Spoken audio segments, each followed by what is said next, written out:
भाग्य को पूर्ण कर सकते हैं, भाग्य को ऊंचे दर्जे तक ले जा सकते हैं। लेकिन कैसे, मैं उस पर प्रकाश डालूंगा, उसके बाद और पाठ के विषय पर आऊंगा। हालांकि ये भी पाठ का विषय ही है। बड़े भाग मानुष तनु पावा, उस जीव का बड़ा भाग्य है जिसको मनुष्य शरीर मिल गया। किसने कहा? भगवान श्री राम ने। जिस भगवान श्री राम ने कहा बड़े भाग मानुष तनु पावा, वही भगवान आगे क्या कहते हैं दूसरी जगह? बड़े भाग पाइए सतसंगा, अभी नहीं प्रयास होय भव भंगा। बड़े भाग पाइए सत्संगा। अब विचार कीजिए कि किसको कह रहे हैं बड़े भाग पाइए सत्संगा? बड़े भाग से सत्संग मिलता है, किसको कह रहे हैं? गाय बैल को, आकि पक्षी, पशु पक्षी को? मनुष्य को ही ना। तो मनुष्य को ही कह रहे हैं कि बड़े भाग से सत्संग मिलता है। अगर बड़े भाग से मनुष्य शरीर मिल गया, अब भाग पूरा हो गया, अब सत्संग की जरूरत क्या है? मतलब क्या कह रहे हैं भगवान कि एक बार तो बड़े भाग से मनुष्य शरीर मिला है, तो वह जीव भाग्यशाली है जिस जीव को मनुष्य शरीर मिला है, लेकिन वह मनुष्य भाग्यशाली है जिसको सत्संग मिलता है। मतलब क्या हुआ कि आपको मनुष्य शरीर मिल गया, अब आपको सत्संग में जाना है, सत्संग आपको चाहिए, आपका भाग बढ़ेगा। भगवान राम कर रहे हैं, मैं नहीं कर रहा। ये नहीं कि बड़े भाग से मनुष्य शरीर मिल गया, काम पूरा हुआ। काम पूरा नहीं हुआ, काम की शुरुआत हुई है। भाग का दरवाजा खुला है, अब भाग को आगे बढ़ाएंगे कैसे? अब सत्संग में जाएंगे। बड़े भाग पाइए सत्संगा, बिना ही प्रयास हो भव भंगा, बिना अधिक कष्ट के भव सागर तर जाएंगे, मोक्ष की प्राप्ति हो जाएगी। मतलब सत्संग को अगर पकड़ के रखेंगे तो आज न कल मुक्ति अवश्य मिलेगी। तो भगवान राम ने कहा कि प्रत्येक मनुष्य को सत्संग करना चाहिए, भाग्य और बढ़ेगा। अब मान लीजिए आप सत्संग करने लगे, बहुत दिन तक सत्संग कर लिए, तो क्या भाग्य पूरा हो गया? भाग्य भी पूरा नहीं हुआ है, तो भाग्य और आगे कैसे बढ़ेगा? अब भगवान राम फिर क्या कहते हैं? जे गुरु पद अंबुज अनुरागी, अते लोक कहू वेदहु बड़ भागी। जो गुरु के चरण कमल में अनुराग रखता है, गुरु के आज्ञा के अनुसार चलता है, जीवन बिताता है, लोक में वेद में वो बड़ा भाग्यवान माना गया। तो समझने की बात यह है कि वह जीव बड़ा भाग्यशाली है जिसको मनुष्य शरीर मिला है। वह मनुष्य बड़ा भाग्यशाली है जो सत्संग करता है, सत्संगी हो गया है। और वह सत्संगी बड़ा भाग्यशाली है जो गुरु के शरण में चला गया। क्रम क्रम से आगे बढ़ेंगे। जे गुरु पद अंबुज अनुरागी, ते लोक हुए दो बड़ भागी। मैंने गुरु से दीक्षा लेकर के जो जब करने लग गया, दीक्षा ले लिया, सबसे आसान तो है मानव जब कि चलते फिरते नहाते खाते आप जब कर सकते हैं। जिसको समय बिल्कुल नहीं है वो भी भक्ति कर सकता है, कितना आसान है। तो भगवान राम कहते हैं कि जो गुरु से दीक्षा ले लिया है, कुछ न कुछ जब साधना करता है, उसका भाग्य और आगे बढ़ गया। तो ऐसा भी नहीं है कि आप दीक्षा ले लिए जब करते हैं तो आपका भाग्य पूरा हो गया। अभी भाग्य पूरा नहीं हुआ है। अब आगे देखिए भाग्य और आगे कैसे जाएगा। तो हाथरस के संत तुलसी साहब कहते हैं, दर्शन उनके उर्मा ही करें बड़ भागी, तिनके तरने की नाव किनारे लागी। बड़ भागी शब्द पर ध्यान दीजिएगा, मैं बड़ भागी शब्द बता रहा हूं, उसी की व्याख्या हो रही है। तो तुलसी साहब कहते हैं कि दर्शन उनके उर्मा ही करें बड़ा भागी।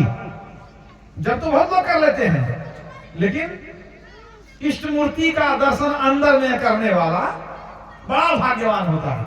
यदि आपके इष्ट गुरु हैं तो गुरु मूर्ति का ध्यान करेंगे आप, अगर राम है तो राम का ध्यान करेंगे, शिव है तो शिव का ध्यान करेंगे। तो उर्मा ही योग हृदय अंदर में यदि आप इष्ट मूर्ति का ध्यान करने लगे तो तुलसी साहब कहते हैं दर्शन उनके उर्मा ही करें बड़ भागी, उसका भाग्य और बढ़ जाता है। और लाभ क्या होता है? तिनके तरने की नाव किनारे लागी।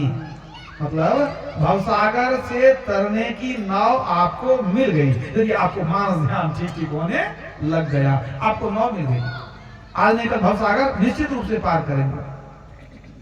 तो देखिए मानस ध्यान का क्या लाभ हुआ, तो भाग्य और बढ़ गया। मानव ध्यान से और क्या लाभ होता है?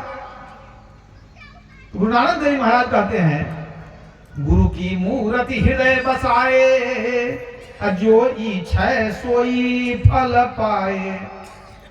अगर स्पष्ट रूप से साफ साफ गुरु मूर्ति का ध्यान होने लग जाए, इष्ट मूर्ति का ध्यान होने लग जाए, तो आपकी जो कामनाएं हैं, अच्छी शुभ कामनाएं हैं, इच्छा, उसकी पूर्ति होने लगेगी। मन में शुभ इच्छा रखेंगे, वो पूर्ति होने लग जाएगी।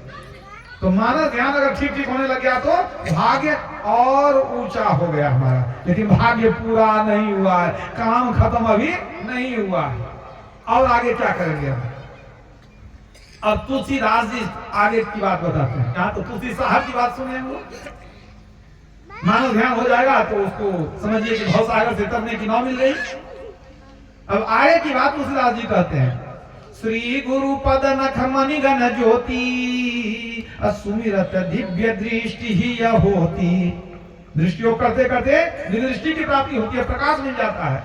अदलन मोह तम सोसु प्रकाशु, अब बड़े भाग उर आवई जासु। बड़े भाग शब्द आया ना यहाँ।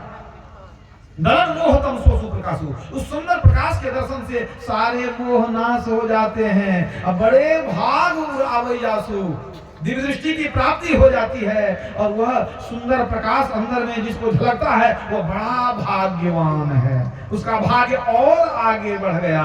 इसी प्रकाश के लिए गुरु महाराज ने लिखा है, कमल सहस्त्र दल ज्योति करे झलमल, त्रिकुटी में सूरज उगे हो। जो अपने अंदर चंद्रमा तारे और सूर्य का दर्शन करते हैं, उनका भाग्य और बढ़ जाता है। प्रकाश मंडल में चले गए तो भाग्य बहुत ऊंचा हो गया, लेकिन भाग्य अभी भी पूरा नहीं हुआ है। अब भाग्य पूरा कैसे होगा? अब एक चरण बाकी है, एक ही चरण बाकी है, भाग्य पूरा हो जाएगा। अब इसके लिए पलटू साहब की वाणी में सुनाऊंगा आपको कि भाग्य पूरा कैसे होगा। पलटू साहब कहते हैं, उल्टा कुआं गगन में 30 में बड़े चिराग। उल्टा कुआं क्या है? मनुष्य की खोपड़ी। कुआं का मुंह ऊपर होता है, और मनुष्य की जो खोपड़ी है ये उल्टा कुआं है। इसमें चिराग जल रहा है, दिन रात प्रकाश हो रहा है। उल्टा कुआं गगन में 30 में बड़े चिराग, 30 में बड़े चिराग, बिना रोगन बिन बाती। तेलवती नहीं है, बिना रोगन बिन बाती। कब कब जलता है? 6 ऋतु 12 मास रहत जलते दिन राती। 6 ऋतु 12 मास वो जलते रहता है। 6 ऋतु 12 मास रहत जलते दिन राती। सदगुरु मिला जो होए ताही के नजर में आवे, और कोई नहीं जो वाको दर्शावे। सदगुरु ही दिखला सकते हो प्रकाश।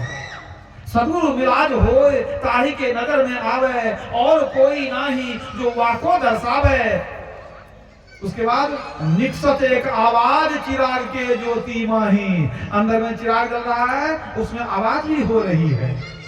निकसत एक आवाज चिराग के ज्योति माही, ज्ञान समाधि सुने और कोई सुनता नहीं। जिनको समाधि लगती है वही उस आवाज को सुनते हैं। ज्ञान समाधि सुने और कोई सुनता नहीं। अब परंतु जो कोई सुने, ध्यान दीजिएगा, वो जो आवाज आ रही है निकसत एक आवाज, उसके बारे में कहते हैं, पलटू जो कोई सुने ताके ऊंचे भाग। अब उल्टा कुआं गगन में 30 में बड़े चिराग, मतलब उस परमात्मा के शब्द को जिसने अंदर में सुन लिया, ताके ऊंचे भाग, उसका भाग जो है, भाग्य जो है वो उच्च हो गया, सर्वोच्च हो गया, अब पूर्ण हो गया उसका भाग्य। मतलब अंदर के शब्द को सुनने वाला जो है अपने भाग्य को पूरा कर लेता है। इसी को हमारे गुरुदेव ने कहा, महर्षि नहीं ब्रह्मन जी महाराज की वाणी है, अमृत ध्वनि की नौबत झहरत। भाग्य पूरा होने वाला है। कैसे होगा? यही बता रहा हूं। अमृत ध्वनि की नौबत झहरत, अब बड़ भागी सुनते।